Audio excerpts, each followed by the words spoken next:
แต่ว่าสิโก้กับคือสิบริโกเลยละมันเพราะว่าทั้งตะพอเราเทคันมันยังอ่อนอยู่นะพี่น้องเนาะเอาคนอื่นกับทางบกคำกับมีแต่ว่าขอบคุณเนาะทางผู้รักผู้ใหญ่เพิ่นที่ว่าซื้อดินทรายให้ในเมื่อนี้เนาะพี่น้องเนาะแล้วก็พร้อมกับรวมนี่แหละเบิดทุกสิ่งทุกอย่างทั้งก่อทั้งหลายอย่างพี่น้องเนาะเป็นตู้แน่ตู้เซที่ว่าทำบกคำออกมาในเมื่อนั้นแหละเป็นมีท่านเดียวกันพี่น้องเลยดีใจทำบกคำก็ได้มีแต่ว่าขอบคุณหลายๆเด้อเนาะขอให้อยู่ดีมีแห้งให้สุขภาพแข็งแรงสันครอบครัวก็ได้เนาะให้ทุกคนปลอดภัยสุขภาพเจ้าของท้องเนาะเรื่องการนั่งก็ให้เจริญรุ่งเรืองก้าวหน้าต่อไปเรียนเจ็บเรียนจุดเนาะให้ทางบอกคำจากสายอินให้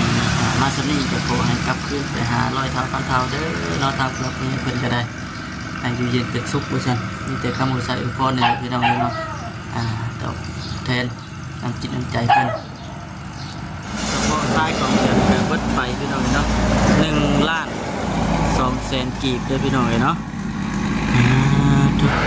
แต่ว่านี่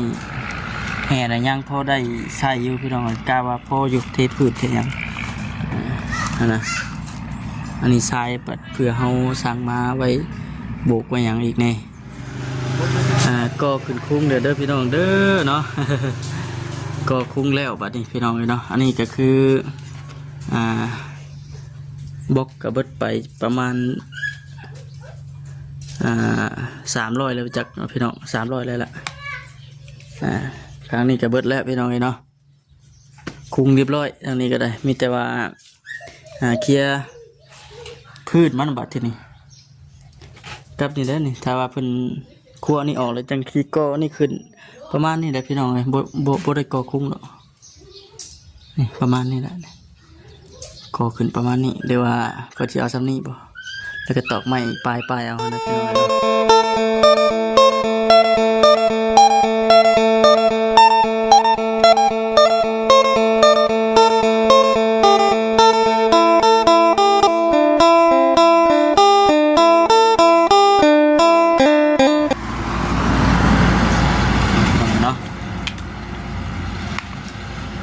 พี่น้องเนาะ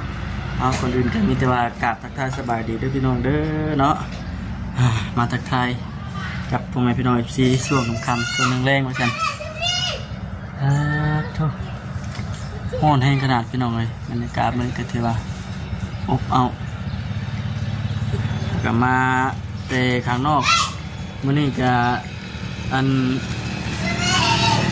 ไปเพื่อนไม้สาวดำเพื่อนแน่แล้วก็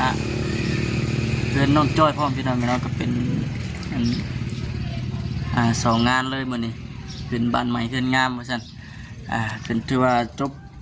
สำเร็จเรียบร้อยแล้วล่ะเพื่อนสาวดำเพิ่นก็จบภารกิจตั้งแต่ช่วง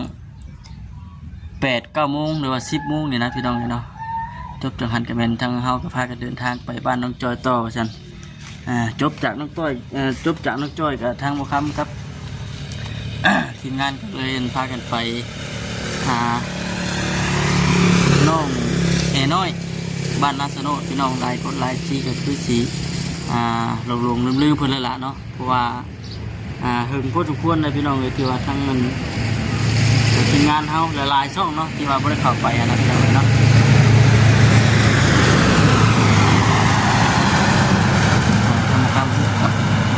พากันเข้าไปเยี่ยมไปยามเมื่อก่อนมาสันเป็นจังไรแน่มาเอาเทือนกาสิถือเอาโอกาสนี่แหละพี่น้องเลยอัปเดตแล้วก็ถ่ายคลิปให้กับพี่ได้เบิ่งว่าห้านทางบกคำกับสอินที่ทางปลักแม่เป็นไปไทยไปฮอดใส่แน่แล้วว่าจังนี่เลยพี่น้องเลยเนาะ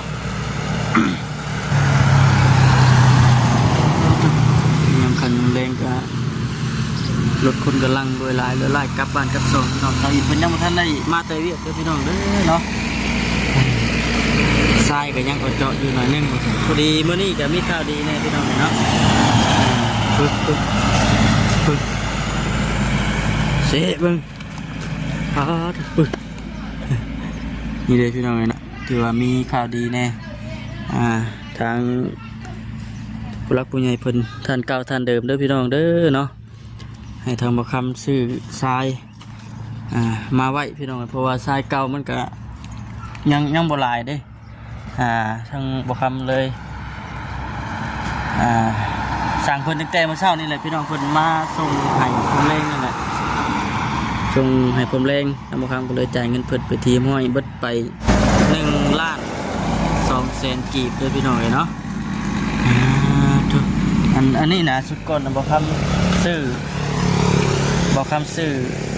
คนละเจ้ากันพี่น้องเนาะแห่กับทรายนี่ก็1,600,000แห่กับทราย1,600,000นะพี่น้องเนาะแต่ว่านี่แห่น่ะยังพอได้ใช้อยู่พี่น้องกล้าว่าพออยู่เทพืชเทหยังนะอันนี้ทรายเพื่อเฮาสั่งมาไว้โบกไว้หยังอีกแน่ นั่นแหละพี่น้องเนาะก็ถือว่าหันมาทางนี้แบบนี้คุณทางถ้าพอเรากำลังเทคานใหม่ๆนี่แหละพี่น้องเนาะยังเปียกอยู่ก็ขึ้นไปเบิ่งก่อนนะพี่น้องเนาะทุกมาหอดใหม่ๆมันๆกะ ก่อนจะไปว่าจะไปเอาพืชเลยพี่น้องเมื่อกี้นี่ว่าจะเอาพืชเลยก็เลยถือเอาโอกาสนี้อัปเดตให้กับซีได้เบิ่งก่อนนะถึงซีได้ไป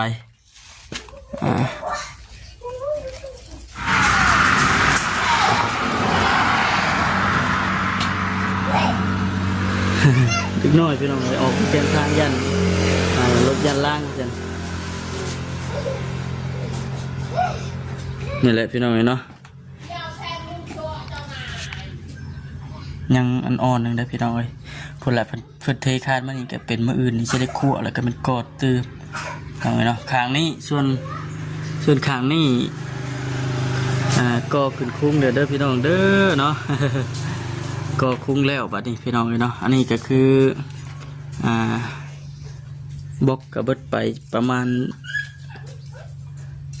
300เลยจากพี่น้อง300เลยล่ะ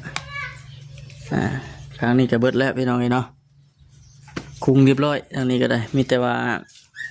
เคลียร์พืชมันบัดที่นี่กับนี่ได้นี่ถ้าว่าเพิ่นคั่วนี่ออกแล้วจังขี้ก็นี่ขึ้นประมาณนี้แหละพี่น้องเลยบ่ได้ก่อคุ้งหรอกนี่ประมาณนี้แหละก่อขึ้นประมาณนี้เดี๋ยวว่าเพื่อที่เอาซ้ำนี้บ่แล้วก็ตอกไม้ปลายเอานะพี่น้องเนาะบ่ได้ก่อคุ้งขึ้นพุ่นตัวนี้ก่อคุ้งนะเดี๋ยวมันสิฮอด นะพี่น้องเนาะเอานั่งอารมณ์ก่อนเด้อพี่น้องเลยนั่งเสมือนอีกก่อนจะหน่อยเดี๋ยวสิไปเอาพื้นมาไว้ดังเขาย่างเข้าพี่น้องเลยเนาะแต่ว่าสิโก้กับคือสิบริโกเลยละมันเพราะว่าทั้งตะพอเราเทคานมันยังอ่อนอยู่นะพี่น้องเลยเนาะ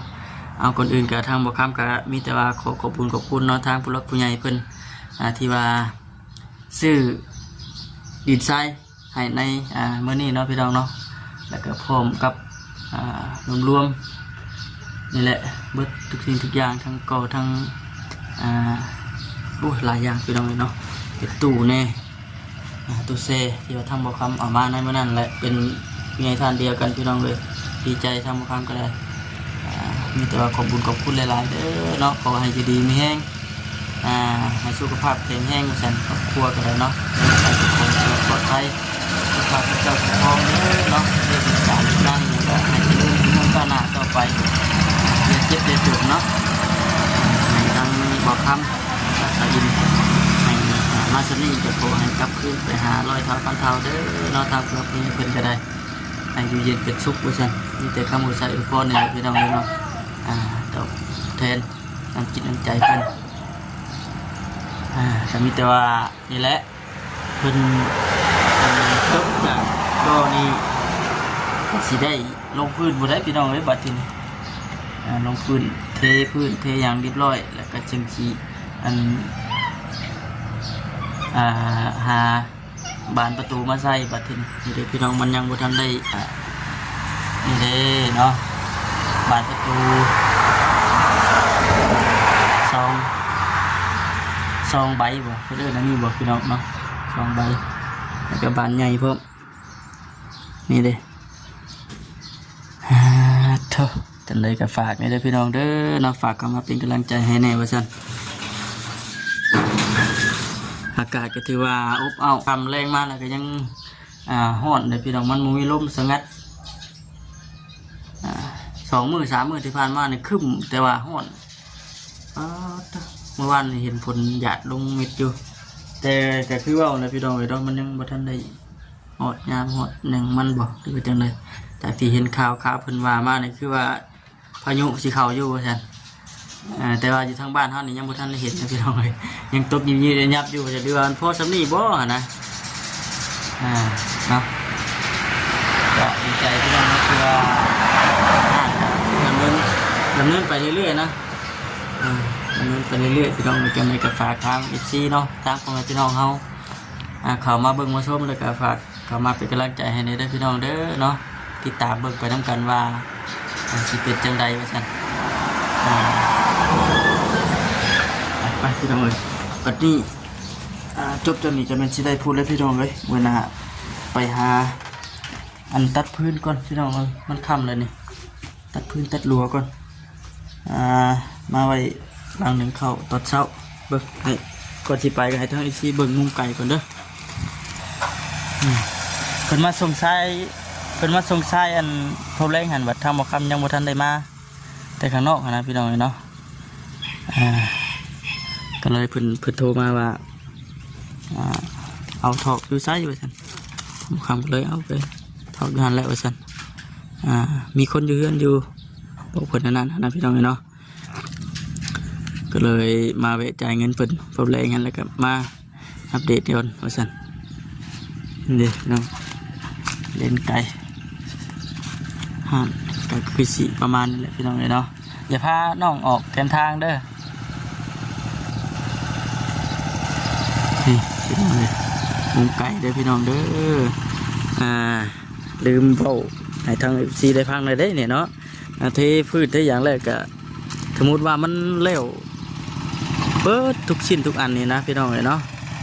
แต่ว่ายังไม่ทันได้ยันสาบได้พี่น้องเลยแล้วก็เมนทางตะพอแล้วก็ว่าสีดำเนินเรื่องประตูบัดนี่พี่น้องอันประตูในเฮาสิเฮ็ดเป็นพับเอานี่แหละธรรมดาเฮานี่แหละซื้อสังกะสีมาจอดเล็กใส่พับขึ้นพับลงนะพี่น้องเลยเนาะเอาตัวชาติไปก่อนแล้วก็บนลูกติงบนระเบียงก็จะซื้อผ้าไม่อัดมาตอกใส่2 แผ่นก็คือสีเพียงพอเลยล่ะพี่น้องเลยเนาะมันก็บ่ได้ยาวแล้วก็บ่ได้กว้างปานใดเด้เฮาก่อขึ้นปานนั้นตะกี้โอ้ยแห้งคักแล้วพี่น้องเลยว่าสิปะไว้ซั่นเลยนะว่าสิซื้อไม้ผ้าไม่อัดมาตอกใส่มัดไหลเบิ่งป๊าดมันตกอยู่ใน5 แผ่นหมดเลยพี่น้องนั่นก็เลยคิดเห็นบล็อกที่ว่าทางผู้หลักผู้ใหญ่เป็นซื้อให้มันก็ยังเหลือลายอยู่เด้ยังเหลือลายเลยก็เลยเอาก่อเช่นนี้ก็พอดีเป๊ะเลยพี่น้องเลยเนาะพองามพอดีได้จากที่กะเบิ่งก็ได้บล็อกคำสั่งมานะ500 ก้อนเพิ่นแถมให้10 ก้อนแล้วก็พอแต่ว่าก็2 ผ่าตัวนี้กับผ่าตัวนี้ก็พอดีพี่น้องเนาะอยู่ในหันกับจังสีอยู่ในประมาณ120หรือว่า130นี่แหละพี่น้องเนาะ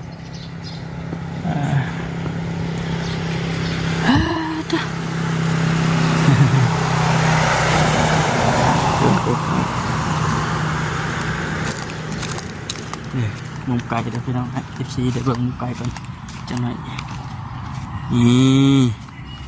ก็คือสีประมาณนี้แหละพี่น้องนี่เลย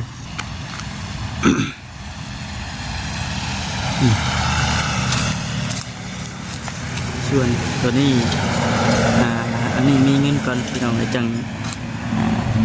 ก่อขึ้นอัดเลยตัวใหญ่ได้พี่น้องเลยทางหลังมันก็คือสีประมาณนี้ได้เนี่ยนะเบิ่งกัดโอ้จะหน่อยหากินม่วงก่อนไปกินศพแล้วบัดที่นี่เด้เป็นอันนี้ได้พี่น้องเด้อเนาะทางหลังมันก็สีประมาณนี้แหละถือว่ามืออื่นพี่น้อง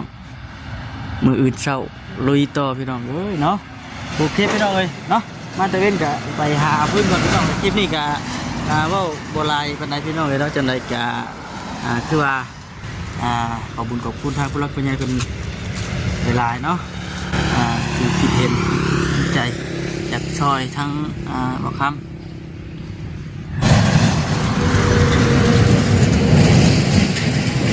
รถลายพี่น้องเองเนาะไปเนาะจังไรกะโอเคพี่น้องอยู่ดีมีแห้งกันบัดสุขูสุคนเด้อเนาะสบายดีบ๊ายบาย